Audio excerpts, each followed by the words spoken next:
Hey everyone, and welcome to another episode of Stitching Tales. I am Johanna Lundström. And I am Malena Hjerpe. And in today's episode, Malena, what are we going to talk about?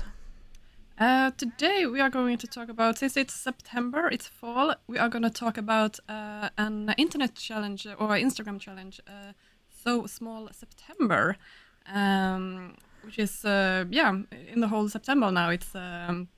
It's a really great initiative done by, I need to read here, Madeline from Madswick Studio and Nat from Neighborhood Patterns. They started this challenge actually last year, so this is the second year they are doing it. And they really want to highlight small businesses, like both pattern designers and fabric shops, and basically highlight them. And they want to do like this challenge where I think it's like the easiest challenge to participate in. You basically can post a picture of you either having sewn a garment from using a pattern from a small pattern designer or a fabric from a smaller fabric store. Use the hashtag so small September 24 and just tag them in the picture, and you entered the giveaway. And it's a lot of designers and fabric shops that has joined this giveaway. So there are some pretty nice prizes there. And I really like this challenge, to highlight small businesses, because we could all use a little bit of a help. Yeah, it is, even in the sewing community, because it's quite small comparably to a lot of other businesses, but it still is hard to reach an audience, because it's a tricky thing if you have a small business. And of course, I mean, with every industry, brand recognition is difficult to achieve, and someone has to usually put a good word in at some place, because that's how marketing works. I mean, it's impossible to reach anyone if no one has heard of your name, or you're able to reach out in one way or another. But I'm really curious, do you know that is there a definition of small business? Because I guess technically all sewing business are pretty small, unless there are like big brand stores in my estimation. Yeah, they do have so like, for example, small following on Instagram or on YouTube.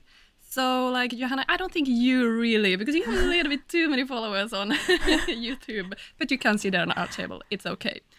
You can still join us, because also it's like a one-woman show or one person show. One-person show.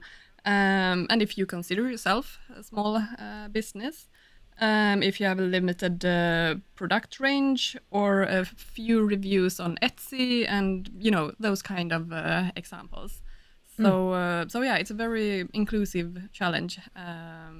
So in that sense, like, we are both one person show, so we can definitely join in this challenge. And like for the giveaway, for example, you don't have to use a pattern or a fabric from those specific shops or anything that are in the giveaway. Like, you can use any small shop. So in that sense, it's very easy and very nice to. And I think also very inspiring. Like, you can find so many new different companies this way, because as you said, like, I think marketing is the number one issue. I would say, like, all small designers, small businesses have. I think we can all agree on, like, marketing. Like, that's their biggest issue. How to reach out. You might have the greatest product ever, but if you don't have the audience, like, then it could be really, really tricky to reach out. So that, in that sense, like, I think this is a great sewing challenge, and a fun one. It's good. Like, in September, fresh start, fresh get new ideas. Perfect timing for the challenge. Yeah, that's really good. And usually these usually runs quite a few. I mean, historically there've been quite a few, like sewing challenges or that kind of community thing, especially going on Instagram with different hashtags. And you're right, it's like a fresh start. I mean, I think we talked about that in another episode. You know, it's like the new year actually kind of starts in September, because that's usually, you know, the start of a lot of things. And of course, you know, wanting to start sewing again, maybe you feel a little bit inspired to sew your fall wardrobe if you're living in the northern hemisphere, or your summer wardrobe if you're living down under. So it's a great way. And I'm also, do you know that? I'm really curious because these designers that are participating, of course, you are one of those that are participating in the giveaway, right? So you get a little bit of exposure by participating in the giveaways. And do you know if there's another way? Because of course you might want to sew products from companies that aren't participating in the giveaway. So do you know if there's a way of finding these smaller? Because that's also a challenge, right? Because if you want to find those smaller ones that aren't participating in the giveaway, is there a way? Do you know if you can find some recommendations or a list to go down and check out? The sewing community can really help each other out. They have they have this, how do you say, template that you can share or reshare on the stories, and you basically put your favorite shops there, or pattern designers, or so everyone can help out spreading the word. So in that sense, it's a nice. Everyone can contribute to whoever they like. So yeah, that's one way you can do it. And of course, you can follow the hashtag and to see also, get inspired of what other people are doing.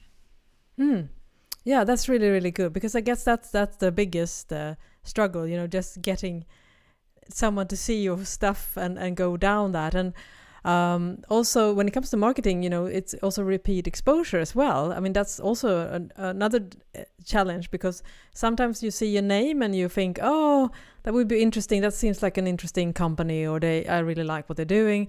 But then where do you find it again? So that's why it's helpful to have these hashtags as well, because that gives you some way of actually tracking those stuff. Because I think that's a challenge for me myself sometimes as a consumer, that I can see these appealing smaller brands, but then because I don't really, you know, forget to follow them or save their post or whatever, then I'm like, oh, where were they? And it's so frustrating, right? Because you want to, you know, if you like what they do, you definitely want to show your support. But yeah, it's sometimes it's really a challenge to both not just reach out, but also for us consumers to find you that are doing the stuff. Yeah.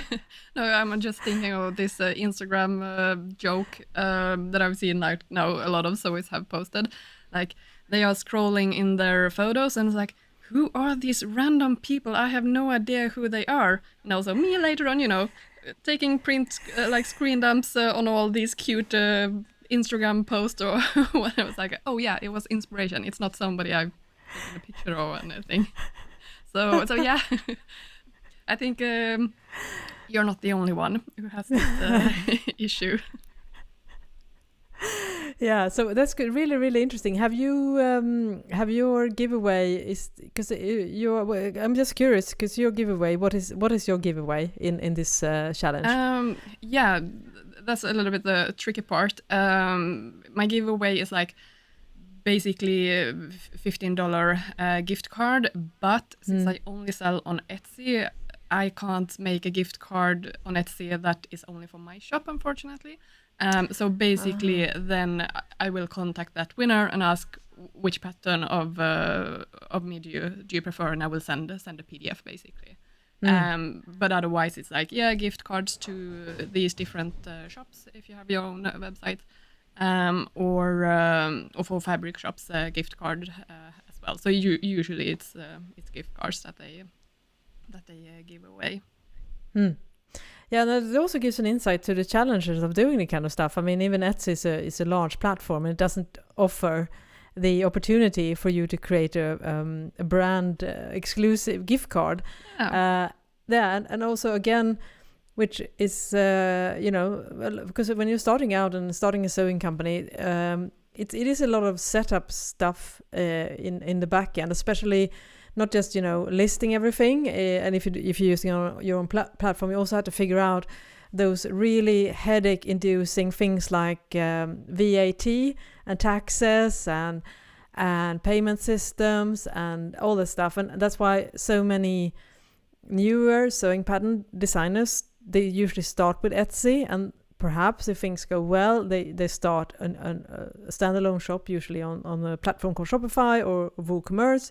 So that's just one of those challenges that you have, that sometimes you would love to be able to offer like a full-on nice customer service experience, but you can't because Etsy has so many limitations, right? And another thing that I find is a challenge when you're a smaller business is that when you're using your own platform, it's easy to send updates for your sewing pattern, whereas on Etsy you don't really have the contact info, right, to the buyers, because you have to. Isn't that right, or is it still limited like that because you can't really reach everyone?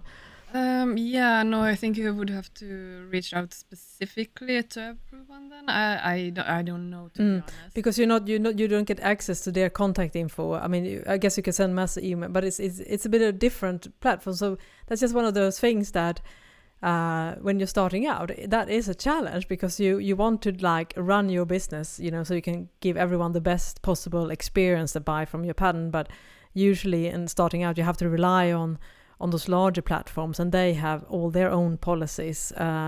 So yeah, that's why you. And it's really pros and cons. Like having your own website, like it takes a little bit like time and effort to actually build your website, like so it looks nice and everything is working. But then, as you said, like that's the main issue why I only sell on Etsy is the taxes. Because if I would have my own shop, I would need to figure out how to pay taxes to each individual country that I sell to, the VAT. While now that I sell on Etsy, they take care of that, and they just send me the money every month. Like they have taken care of the taxes and everything, and I paid it correctly. So they just send me like the profit without taxes. So in that sense, like it's such easier, like so much easier to start out on Etsy. Of course, they have a little bit of fee that they charge, which I mean I understand, because they do this service, provide the service with the whole tax and everything. So for me now, since I'm like so teeny tiny small, it makes sense to just be on Etsy. But of course, in the future, I want to have my own web shop as well. Did you start out with a web shop from the beginning, or did you do it later on? Yeah, I did actually use the service, but one that is less restricted than Etsy. It's called Gumroad, which is you can actually insert the products in your own website. So it's just integrated. You don't have to go to a separate platform, but you're able to do that, and it works the same way. Where I preferred Gumroad over Etsy because it has less fees, and it's also, as I said, you can bring it native to your own website, but it's not a full-on store. So yeah, I from the start, and that's one of those challenges, right? Because Etsy, one of the reason why some people move away from Etsy eventually is that it takes a large, significant chunk of the payment goes to Etsy, right? Because you're paying for all the services and the infrastructure and the hosting and everything, and the taxes. So it's very understandable. But one issue, of course, is that you have to have competitive prices. Just because Etsy is taking a larger chunk of your the price of your pattern, doesn't mean that you can have higher prices on Etsy. So you have to still have the same kind of pricing structure that is expected from like independent pattern companies. So that's also one of the challenges that you might face when you're starting a business, that if you don't sell a lot, you don't really make any money because you also have like set expenses, and they are like for instance, if you need the Adobe suite that they use, for instance, primarily Illustrator, but also sometimes InDesign to to adapt the PDF sewing patterns for a home sewist and create the instruction and everything.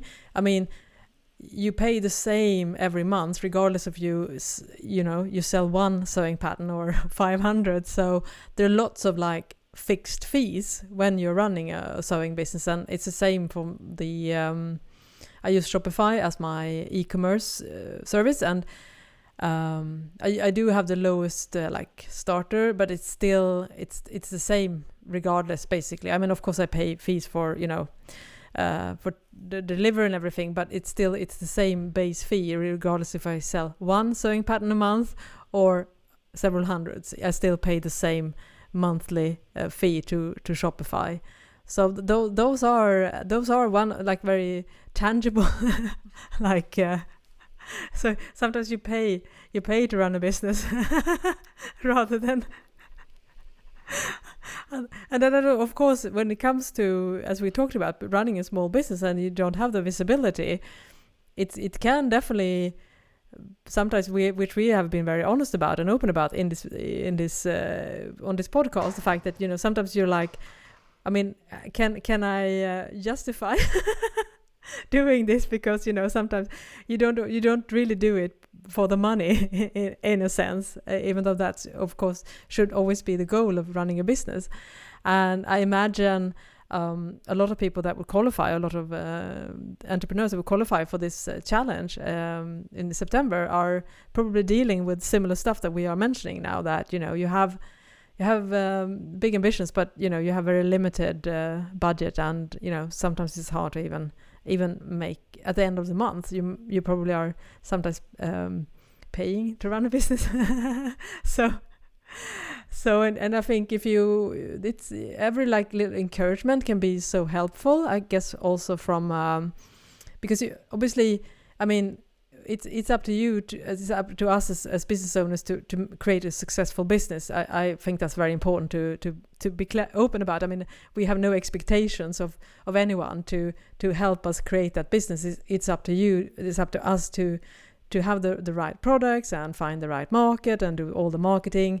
And sometimes the universe is telling us maybe we shouldn't run a business. So, and I think that's important to say, but also that, for instance, if one of you with this challenge would find a new sewing entrepreneur, I mean, just getting one order can be incredibly encouraging. And if you have like this really low moment in your business, and then you get a couple of new orders, that can really, really help you keep your motivation going and go on and grow and create better stuff. Would you agree with me, Malena, on that? Yeah, no, I do mentally a happy dance whenever I get an order. Like, it is so much fun. And also, like, yeah, at the end of the day, we need orders to survive. I mean, it's a financial thing. But as a customer, you can also do a lot without actually having to spend any money to encourage small businesses. Like, this is why we all ask, like, could you please write a review after you buy something, share what you like, tag us, tell us about us to your friend. Like, those kind of things could be also really, really encouraging. Like, for example, whenever anyone has posted on Instagram and tagged me when they made something from my patterns, or actually had some YouTuber mention me in their YouTube post, like they made the Malva t-shirt, which is free if you sign up for my newsletter. Like, the joy you feel when somebody like that even like trumps the actual order. Like, yeah, that is like so nice. It's so heartwarming that someone is not just taking the time to make something that you have done, but they actually are sharing it and talking about it. So yeah, no, that's just I'm over the moon whenever somebody mentions me. So that is, and it's a good way of encouraging small businesses to exposure, basically. Also, like, yeah. And it gives credibility if somebody has a lot of reviews, for example, on Etsy or wherever you can write the reviews. It really helps other people then also to, like, is it good? Is it bad? Is it like, do I want to become a customer or not? So that is like writing reviews is, and you don't have to write any long stories, but like just click how many stars you like. So that can be a really easy way to help out small businesses. Yeah, those are really, really great examples. And that's something I think we all can keep in mind, that if you've done something and we discovered someone, it's just sharing that stuff. And I sometimes lack that myself, but again, just like you, it's incredibly helpful and incredibly grateful, because it is it means so much, because it's the kind of validation, I think, as you say. It's not the monetary validation. I mean, if someone is like saying, oh, I mean, I've sewn like 3 versions of my girly tee, for instance, then I'm like, I feel so grateful and elated. It's like being the teacher's pet or something like that. It's like you feel so seen and validated. I guess, and that's the biggest compliment, actually. Like, oh, you didn't just make one, you made 3. Yeah. Like, then you really liked it. Like that is the best review I would ever like. To make if somebody makes several samples of the same pattern, then it's like then it's good. Yeah. So I guess what we are talking about here is the fact that, and I think that's true for a lot of entrepreneurs actually, it's the validation. We're also validation seekers, right? I mean, we have this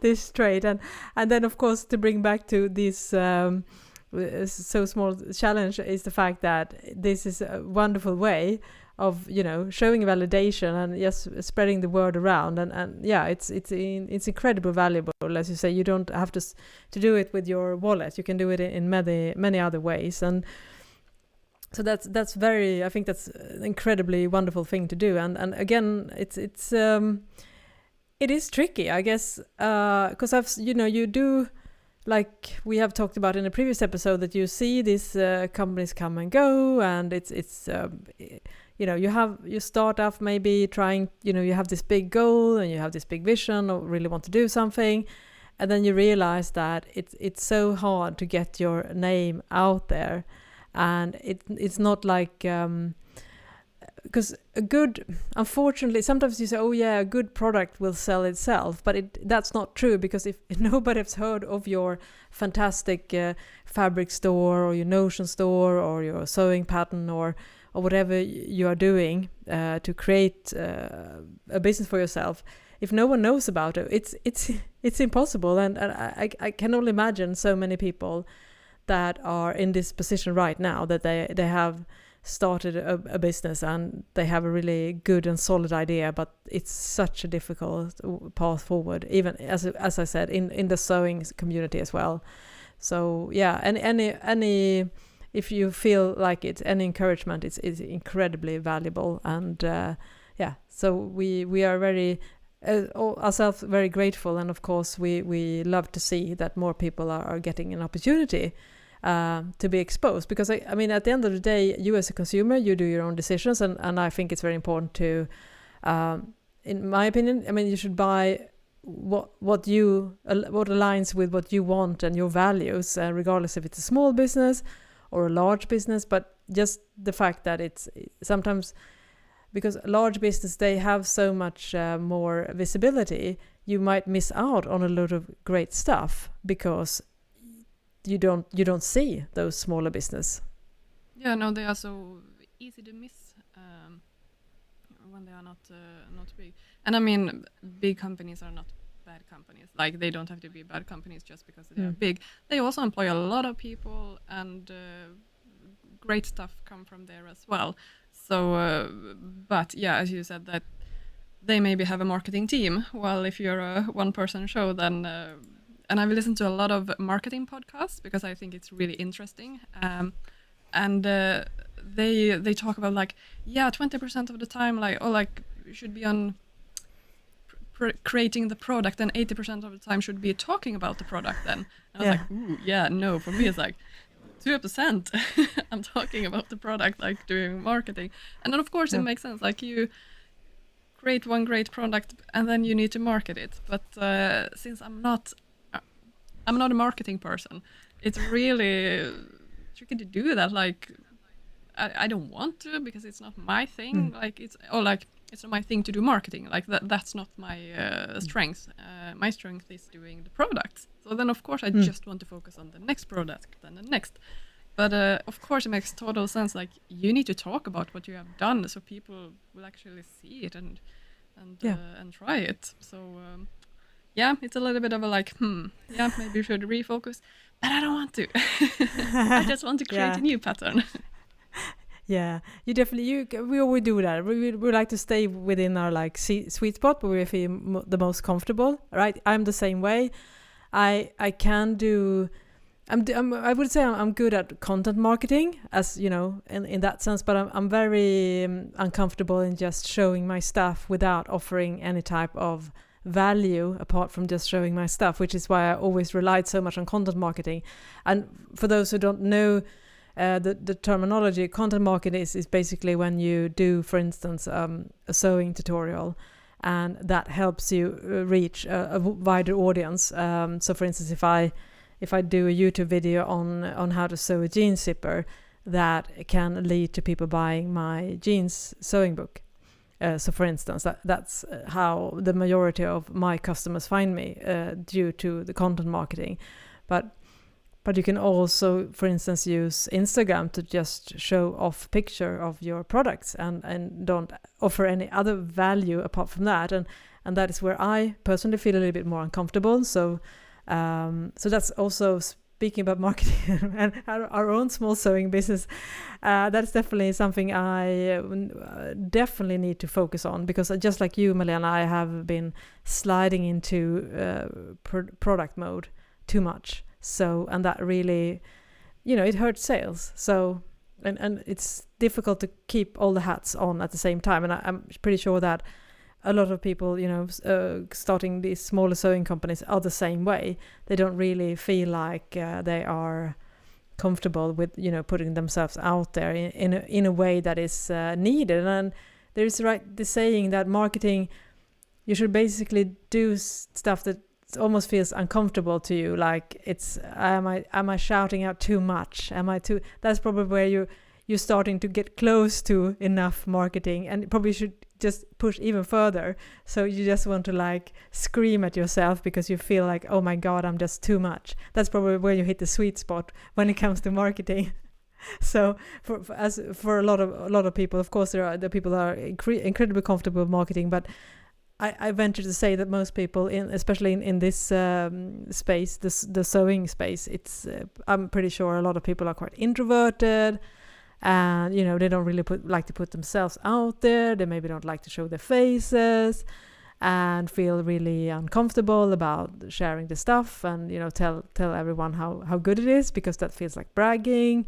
So I think a lot of mental hurdles are keeping a lot of sewing entrepreneurs from really reaching the audience that they should reach if they had the abilities to be more outgoing.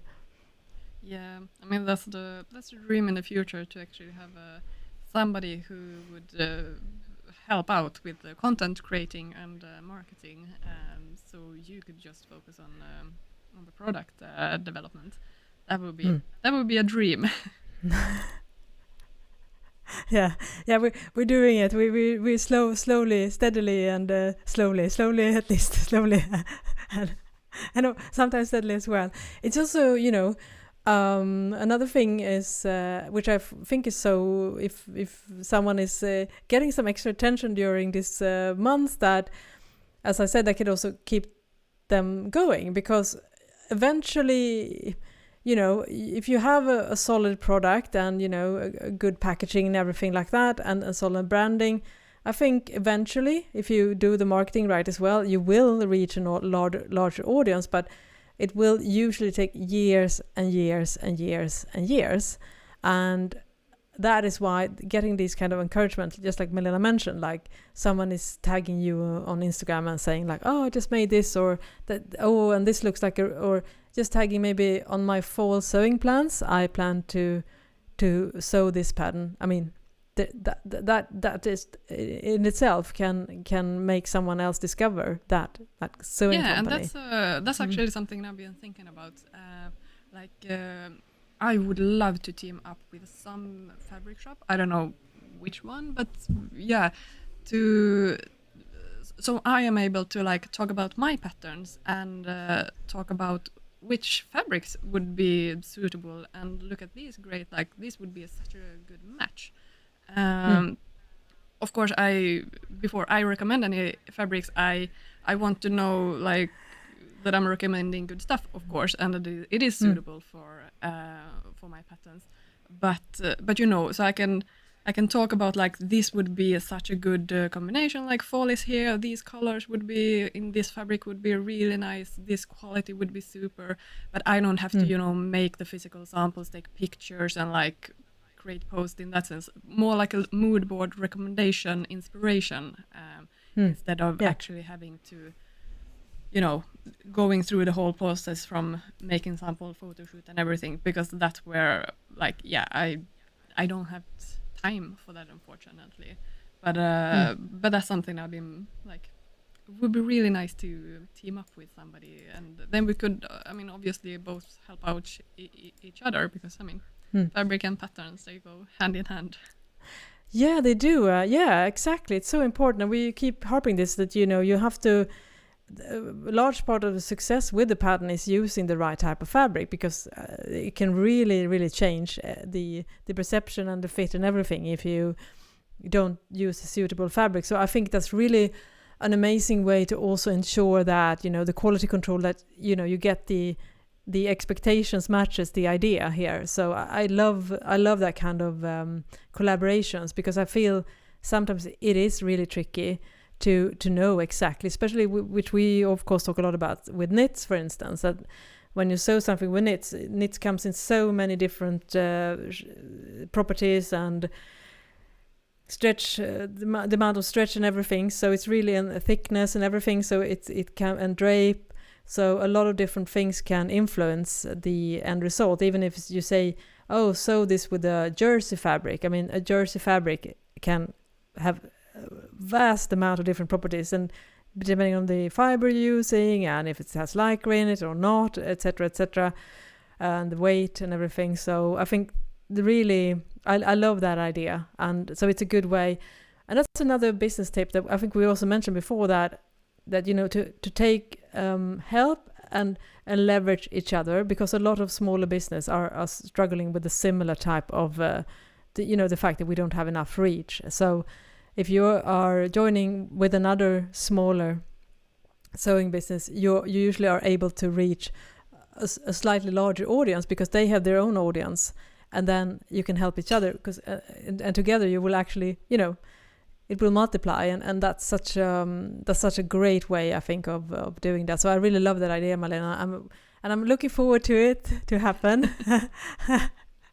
We'll see. That's the good thing. Yeah. If you're a long-term listener of the podcast, you can see we have lots of ideas, and eventually they do tend to how to say, manifest. But sometimes it takes months, but usually years. Yeah, and that's the thing. Like a tip for any small company or anyone who is starting up, want to start up their business. Like, don't, even if you are alone in your company, like, don't be alone. Reach out to other people. Have a network of other people with maybe for example, we have a meeting every month. We are like, what are we, 6 women who work as pattern designers, and we just talk about like what is happening and helping each other out, and just like networking, basically, like get so like. The problem is every time after those meetings, they're like, okay, now I have 17 other ideas that I want to do. Yeah. Come on. Yeah. But it's really great to hear what other people are thinking, and you can bounce ideas out of them, and because they know exactly what you are going through.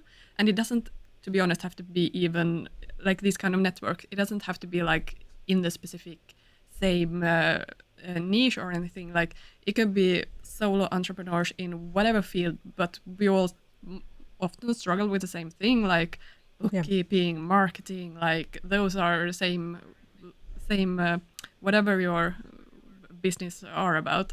So don't be afraid to reach out and help each other out, and tag team with somebody who's I mean, I have this idea that in the future, make samples with some local fabric creators. She's a print designer. I mean, did we just talk about it, or have we actually said it on the podcast? I don't remember now. We have not talked about it on the podcast, but yes, you have talked about me off mic. So please share, because it's a great idea. Yeah, because I follow this person on Instagram. She's like a surface print designer, makes really nice prints, and obviously we do them both as fabrics and as like other products. And like, what if we teamed up? I made samples out of her fabric. We can team up with a local photographer, take beautiful pictures. We can all like share shared effort, shared joint. We can all share those pictures and like take benefit of each other. So that's like something I've been like wanting to do, but yeah, time. Always the issue of the time. Yeah, it is, and you also work full time, you know, not running the pattern company. You're doing other stuff. So, and yeah, it's always a challenge. And I think even if you were able to run your own sewing company full time, I mean, it's still, you know, it's a struggle you have to always filter ideas. But I love that idea, and it's funny because we talked about it, and then it turned out that I had the exact same idea because. With a fellow surface pattern designer that shares in the same house as I do, shares a studio, and we mentioned this, and it's so funny that we both had this like idea working with someone that we follow or know locally and create that, because it's such a dream project, right? For everyone. And I mean, I think we all love the idea as, you know, sewing pattern designers to also be able to be a part of the entire look, basically, and do that kind of collaboration. I think that will really elevate. And so hopefully in the future we might be able to share some interesting collaborations in terms of that. So much fun. And like, don't be afraid of, again, a tip to other business owners, like, don't be afraid to share your dreams, see like what you want to do in the future, like plans or whatever. Like, yeah, ideas are valuable, but the execution of the ideas, like, that's the hard work. So just because you share your idea, that doesn't mean like someone is going to steal it and do it. Like, no, it's like so much work to actually do the idea. So no, don't be afraid to share it, because maybe someone is like, I've been thinking about a similar thing. I want to help out. I want to, like, we can join effort. We can do some collaboration or something, or have you thought about this, and they may come with some really interesting inputs, and you might tweak your idea, improve it. So yeah, don't be afraid of sharing ideas.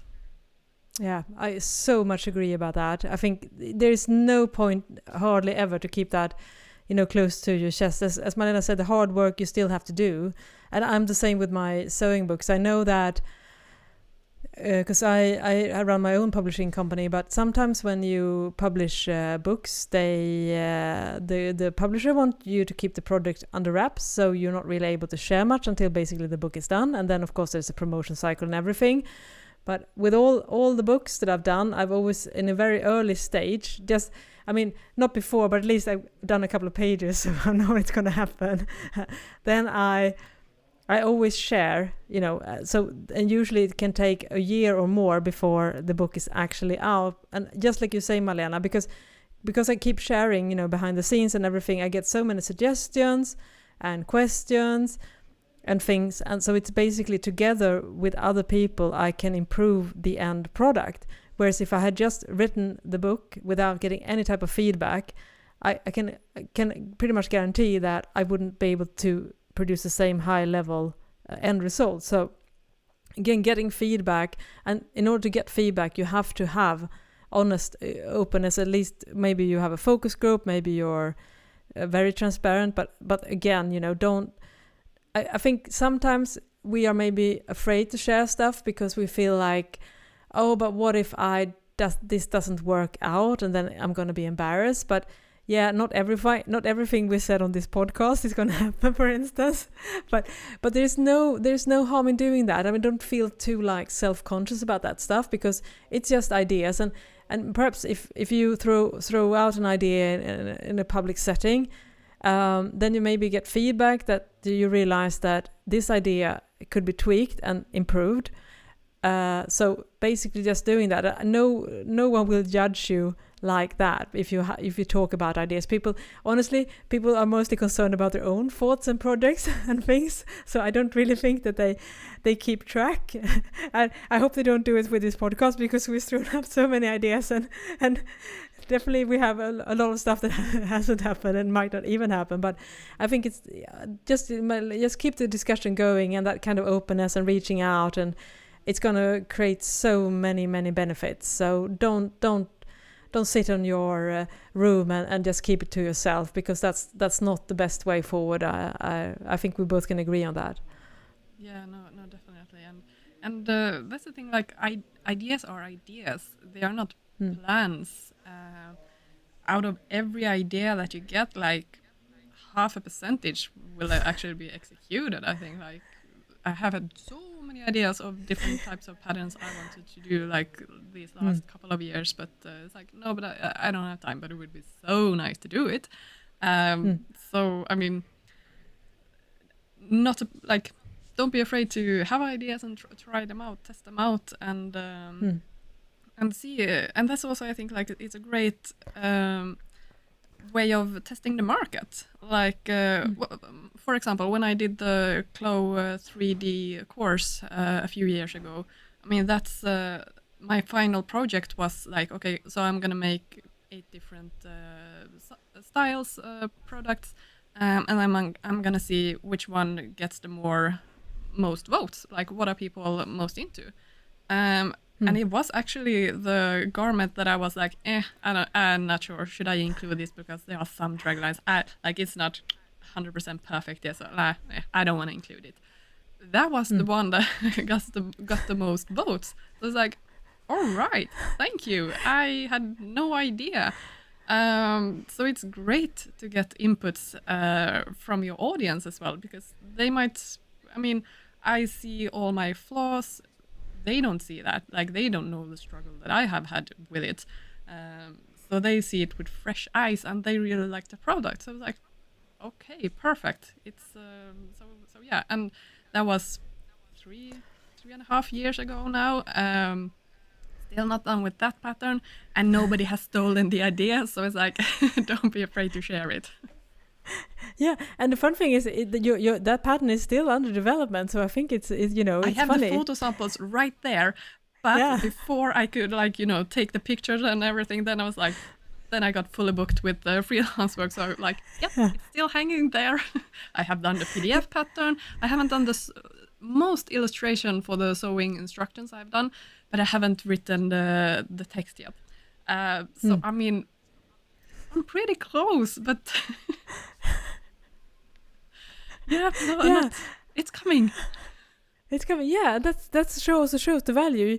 There is no rush. I mean, just because it doesn't happen when you think it's going to happen, it doesn't mean that it won't happen. And I think that's a wonderful example, because I do remember when you showed me that, and I think it must have been 3 years ago, probably 2 or 3. Yeah, I remember, because we were just starting, working on our book project. So yeah, it was a while back. It was in 2020. Yeah, it was in 2021. Right, I remember that now, because I just gotten this sewing studio space. I was in a different location, but in the same building, and I remember seeing that. So yeah, it's I think it's a 3-year anniversary. So when people ask, like, how long does it take to make a pattern, I was like, well, depends. Might be 6 weeks, might be 3 years, 4 years, and counting. Yeah, but it's a wonderful style, and it's such a timeless design as well, so it doesn't really matter, I think, when you release it. I mean, obviously, there's a bigger stress if you are doing a very particular sewing pattern, a trend sewing pattern. I guess that's why both you and I have decided, subconsciously or consciously, to just focus on more traditional timeless styles, right?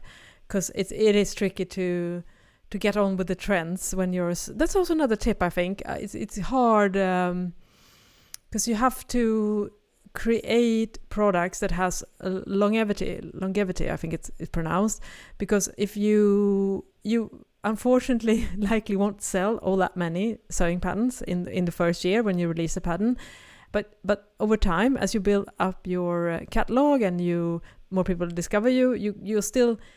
I mean, I still sell sewing patterns that I released 5 years ago, and I still sell them. So that kind of speaks to getting that the kind of evergreen factor. I think is you have to do maybe classics with a twist, but it's still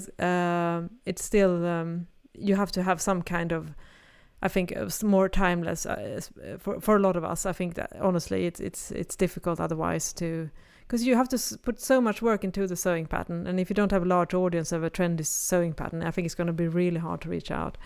Yeah, that's like I was just thinking have tutorials about sewing hacks, how to hack some patterns into the latest trend. Like, that's a great idea. Then instead of making an actual pattern, but like show how you can be really on trend. And of course, like if you are if that's your thing, like you want to do more on-trend patterns, like of course there's a market for that as well. They maybe not be as relevant in a few seasons, but I mean, still you gotta do what you want to do. Yeah, that's very, very true. That's very, very true. I just I was just thinking about trying to be strategic about it, but I agree with you. Of course, you have to keep yourself true, and pattern hacking is a good idea as well. I was thinking, which is a controversial style, the peplum top, because it has made like a huge comeback right now. I don't know if you have seen this in other countries. We are based in Sweden, but everyone is currently, not everyone, in a certain age range, perhaps not that many people in my age, but are wearing a woven peplum top, and peplum is where you have this frills, what do you call it, at the end, and then you tie it together with three bands, so it doesn't really fully cover. You know exactly what I mean, right? Yeah. And so obviously you have to wear something underneath, or if you have you're so relaxed about it. But anyways, it's a very specific style, right? Do you if we can find an image, we can post it on our Instagram account, stitchingtalespod. But that's such a specific style, and it feels like so much fall 2024. And honestly, no one is going to wear that in the summer, or maybe it's more of a summer style, but it's probably going to wear it in a year's time. But right now, it's going to sell like hotcakes. And of course, if you made a sewing pattern like that, so that's a business idea for you. If you can coast that and get it out soon enough, then of course it can actually help you to elevate your business, because then you will be the first one who do that. So now when I think about it, I agree with you, Malena. That could you should definitely consider that, but it's also, it will die down also very, very quickly, because it's such a specific style. Do you agree with me, Malena? No, it's nobody's so like, I mean, I've been working in the fashion industry for 15-16 years now, and I think it's like, when you're in it, like, the trends are, for me, like, I don't see the trends maybe so specifically, but as you said, like 2 or 3 years later, it's like, oh, that is so like that year. Like, it's funny how like some trends are like lives forever, and then some trends are just that one spring fall thing item gets huge, and then the next year it already then feels dated. It's tricky to know which product are the ones that are gonna live forever, like become really huge trend, and which one are just gonna die as quickly. But I think it's like so interesting when you work in the industry to like pinpoint, like, is that one something that is like just the beginning of a trend and it's just gonna grow and grow and grow, or is that something that is gonna be so this season and then completely die out the next one? It's it's interesting. It's like betting on who is gonna stay and who's gonna go. Yeah, that's so fascinating because I see a couple of strong trends now, and my bet, of course, is so good to have the podcast. We can do a follow up in a year, and this tie front peplum top is bigger than ever. But my guess is that one is too specific and too hard to wear for a lot of people, so I think it should die down pretty quickly. But if I were to do a sewing pattern today, if I worked more with woven, I would definitely do one of those 40s retro-inspired rayon print dresses that are absolutely everywhere right now. Everyone, because I walk to my day job for the commute to the train station, and if I had a dime, a small coin. Silhouette. What kind of dress? It's a silhouette. First of all, it's always made like in usually smaller prints, like the prints it's like small flowery prints, for instance. Maybe it's a green with small white prints, and then it is very fitted, and sometimes it has buttons in the front, and it's a very fitted, and then the skirt is quite wide, and again the sleeves are quite fitted. So I would say like 30s, 40s traditional style. So there might be some volume in the sleeves, for instance, but it's a very romantic classic style. It was incredibly popular during the 90s as well in rayon. I think today most of those are made of polyester instead. But that kind of dress to me has longevity because it's based on a timeless style from the 40s, and it just resurfaces like every 2 or 3 decades. So if you had left, you could probably find a lot of those in the secondhand store, rayon dresses from the 90s, and you'd be like looking like you were the hottest thing. So I was just gonna say, like when you described it, was like 34. Like, is it those like 90s? It sounded a lot like 90s silhouettes, exactly. But yeah, those are classics that comes and then ebbs out and then comes again. Yeah, and wouldn't that be a nice nice thing to have, like every year? So okay, so we believe in these trends, and then we do a follow up next year. It's like, see how many hits and misses we actually could pinpoint. Yeah, that would be really interesting. Also now, because we talked about 2 very specific styles that are incredibly popular in Sweden, and I assume in many other countries too. It will be interesting to see if there are probably already sewing patterns popping up. So it's going to be interesting to see if these 2 specific styles are coming into the sewing community, because it's such a strong trend. I definitely think a lot of people would love to sew them for themselves as well. So I love that. Maybe we should do that every fall, maybe like a trend forecasting, and just put our bets out there, and we'll see where. And I'm just thinking with the ties. I mean, that's like the perfect hack. I mean, you can have a woven top and just cut it up in the middle, add facing and ties, and you got it. Like, you can do that yourself so easily. Yeah, true. And the peplum is quite easy as well to add that frill on just cut fabric on the bias and just use the same length. So it's very easy to do. So yeah, well, that's a tip, Svenny, for you if you want to hack yourself, and also if you are a sewing pattern company specializing more in woven fabrics. You and I, Malena, we do mostly knit fabrics, patterns for knit fabrics, but yeah, you can thank us later. That's usually the problem. Like, this is why I don't do trendy garments, because when I notice a trend, then it's like, oh, I'm too late already. And since it takes obviously over 3 years to create a pattern for me, like, no. Yeah, I can't jump on a trend. It's too late for me. Yeah, 3 years is probably the worst time if you're doing trendy, because that's usually where the trends start to subside, right? But if you have more like 2 to 3 decades, then I think you're gonna hit the sweet spot.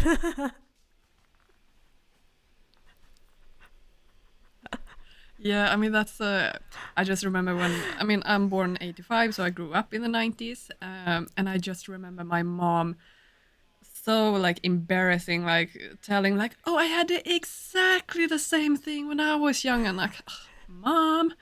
And now when I like, yeah, the 90s are back, I'm like, oh my god, I want to say exactly the same thing to my daughter, like, I used to have exactly the same thing when I was little. It's like, oh yeah, no, I became my own mom. Yeah. And they also usually have more resistance, right, to jumping on those trends, because you feel like they have, they're already, you don't really feel, they don't feel fresh and fun. They just feel like, I mean, that's why I still have a side cut on my hair. Like, side part. I did Side part, yeah. I did the middle part. I did that in the 90s. It was a good look for me. So no, I'm sticking with this one. Okay. Yeah, it's true. Maybe, but sometimes if one is slow, just about the time when the mid part is on the way out, then it's usually for many of us, that's why we start to think maybe I should try a mid part anyways, and then we're like the only one left doing it because everyone has moved on. So that's probably now when we're talking about those tie front peplum stops. Who knows if you're watching a video version of this podcast in 2 years' time? Me and Malena are both sitting in one of those. Because we figure, they look quite nice anyways, and lovely to have over a tank top or a short sleeve dress. You just need to see them like a couple of times, and then it's growing on you. Yeah. So welcome to Johanna and Malena's trend forecasting. So this episode took a lot of different different roads, terms. Basically. Yeah, different terms. But if we should summarize, Malena, how do we find and join and participate in the So Small September Challenge? You can follow madswick_studio and neighborhood patterns on Instagram, and they have all the information there on their Instagram. And on our Instagram, we will tag them, of course, so you can easily find them. And the hashtag is So Small September 24. So find inspiration there, and if you want to join the giveaway, just use the hashtag and tag Mad and Nat, and that was it. It was so easy. Easiest way to participate in a giveaway.